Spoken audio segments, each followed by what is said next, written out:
oh man, am I allowed to say this shit on YouTube? Because, like, sometimes they're really weird about, like, the stuff that they censor. Like, they'll censor certain things at certain times, which just kind of proves that it's all a game, you know?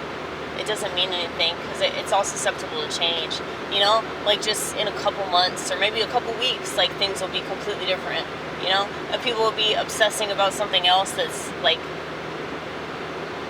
not going to be changed at all because people are obsessing about it, you know? Like, this whole fucking Israel-Palestine thing.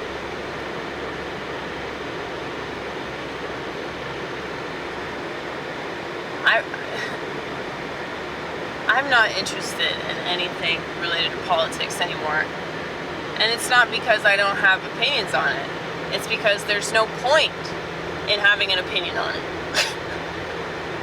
Like, the best opinion that you can have is to know that there's nothing that you can do about the big wigs, you know? The only thing you can do is help the little people, the minions, that are in your personal life.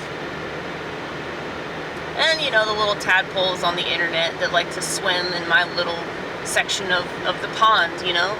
Congratulations, you must feel so special. Mazel tov. So I just saw my Jew friend.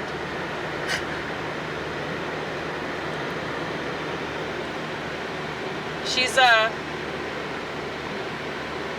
a really good person. She's just very flawed, you know? There's a lot of stuff that she doesn't take initiative on that she needs to take initiative on. But she continues to amaze me because of her, like, her spirit. She has a really, really strong spirit. But I know recently, like, this whole accident that she was in was just really traumatic for her. And she also, you know, is worried she's going to get evicted, and she keeps begging for money.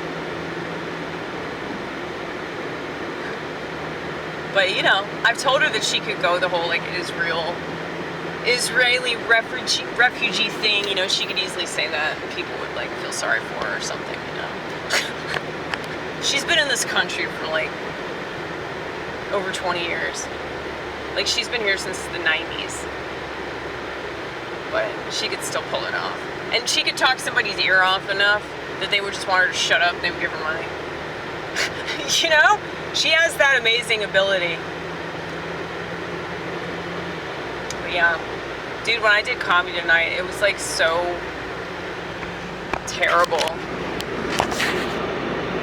But, you know, everybody bombed tonight. I mean, there's always, like, some jokes that, like, I can always get people on something.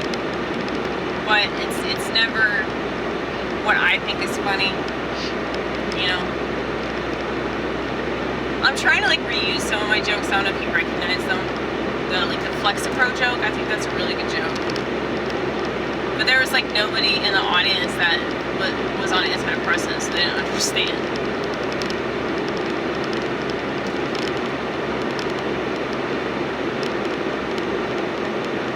I mean, Kelsey didn't know what it was, but that's also because Kelsey is black. Most black people don't take psych meds. Good for them. That's why you my people. Really more so than my people. My people don't give a fuck if we get extinct. Like, that's bad.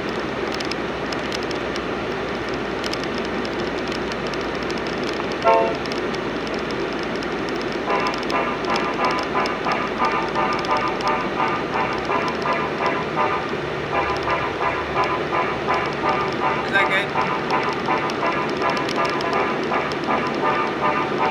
This is the brass ensemble. I think.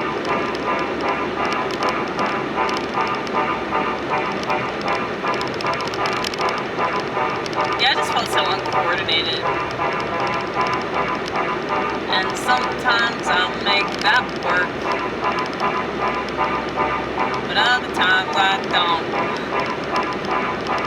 So I just look so cumbersome, and I don't think I'll ever get over it.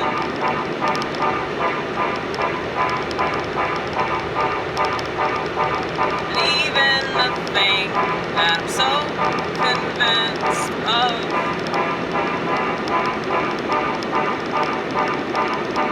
still fills me with doubt. How could you be so proud to do something that you only succeed at 16th of the time? Maybe more than that. Maybe I'm not giving myself credit all because of tonight's performance.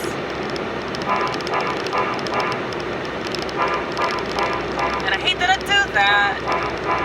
So black or white, I do it with myself, but I don't do it with anybody else. I show you so much grace, but I won't show myself. I guess that's why I need the one who showed me what grace is, what grace is, what grace is.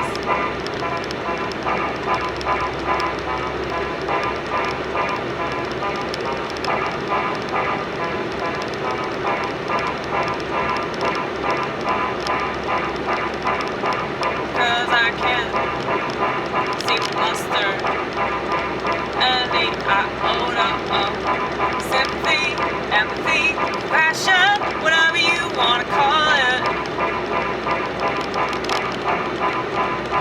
I just feel like shit. I just feel like shit. I just feel like shit. Yeah. But I don't want to relish it. But at the same time I do. At the same time I do. And always be conflicted.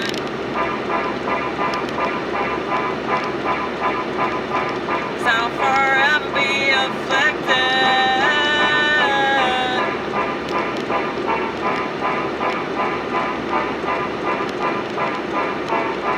So figures I get addicted to various things.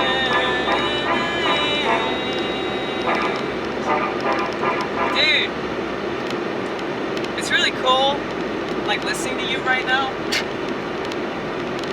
Because, I mean, yeah, you're getting better at keys, but like, the way that you sing, I mean, sometimes it doesn't work, but it's mainly because you've been singing acapella. Yeah. So I sing in my choir, no, it's not my choir, the Orthodox Church that I go to. Like, we have hymns that we sing all the time, and then we have certain hymns that we sing some of the time. And I'm about to sing, in about a month, I'm about to sing this Apollytikion for my patron saint, Saint Mary. I think I've sung it for you before, but yeah, I have to practice it again. Holy shit, that storm's coming.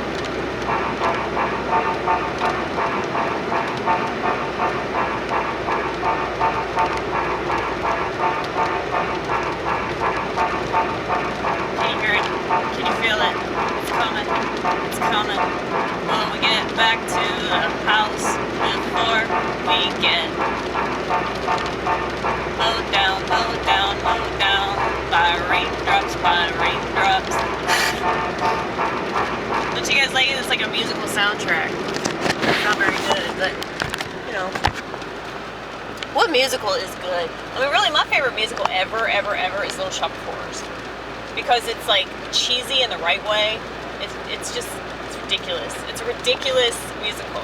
But it's really creative and cool and funny and sweet. But also, my high school did it. And, like, I don't know. High school, the reason I've been missing it recently is because I was just thinking about how, like, I really discovered how mentally ill I was in high school. I think that's when I was, like, the most borderline personality I've ever been. But luckily, I took a magnifying glass to myself and work to understand these things, like what made me borderline. And, you know, I really feel like that's just being a female. Like, really and truly, like, if you look at the symptoms of borderline personality disorder and then you pay attention to the way that a lot of women behave, and I'm not saying this to dog them, by the way, I'm saying this to empathize here, because, like, I've dealt with it myself. And as much as I love being alone, as much as I hate, like, that clinginess and somebody, like, wanting to be with me all the time and shit, it's like, I still had that sort of attachment disorder, and I have it with so many things. It's like why I'm still driving this fucking car, even though it's a total wreck. But, like, yeah, I have attachment issues, but it makes me, like, push, pull, which is very, very borderline. But it's like, yeah, I was feeling that way about ronnit. It's crazy, like, because I didn't want to go over there, but then, like, last minute, I just found myself driving over there, and I call her, I'm like, hey, like, can you be ready to go to this bar? And she was very pleasantly surprised, because she couldn't wait to get the fuck out of the house and go do stand-up, you know. So, yeah, and, like, immediately when I saw her, it's like I realized tonight that, like, my idea of things is completely skewed. Like, I mean, I might be right about certain things, like certain aspects of people's personality and, like, the way that it makes me feel, but it's like I have this like hidden hostility. Well, it's not really hidden. It's very bitter. It's very bitter hostility towards everything, and so it's like, if I'm not careful, that, like, wafts into my friendships, that wafts into my work relationships, then I just start to get really bitter and resentful towards people in my life that I really do care about, and then I want to push them away and not talk to them. And I didn't do that with ronnit.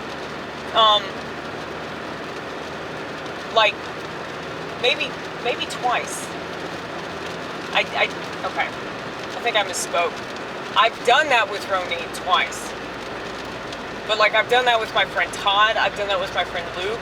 It's like all these people, I just push them away at some point, and then but I mean, they do it too, but I feel like it's way more because of me. So I'll take full ownership for that, because I know that that's a trait that I've always exhibited, and so it's painful. But it's like, I know why I need these people in my life, and so it's wrong for me to be like, oh no, I don't need anybody, because that's not true. Like, I need people, but I don't want to need them. You know what I mean? Like, I don't need a man, but, like, it's like all these other people, though, I hate being around other people to the extent that, like, I'll push away people that I know and love and care for a lot because of that sentiment that I have. So that's what I'm trying to say here. And I definitely felt like I was doing that with her, but she texted me and she was like, are you still alive? And so that's why I just decided to drive over to her house. And it's like immediately when I saw her, I was just like, holy shit, I've missed you so much. And it just sucks that, like, sometimes I really hate being the way that I am, because it's just really, I really don't know the word to describe it, other than just, like, bitter. Like, it's just very, sour, yes!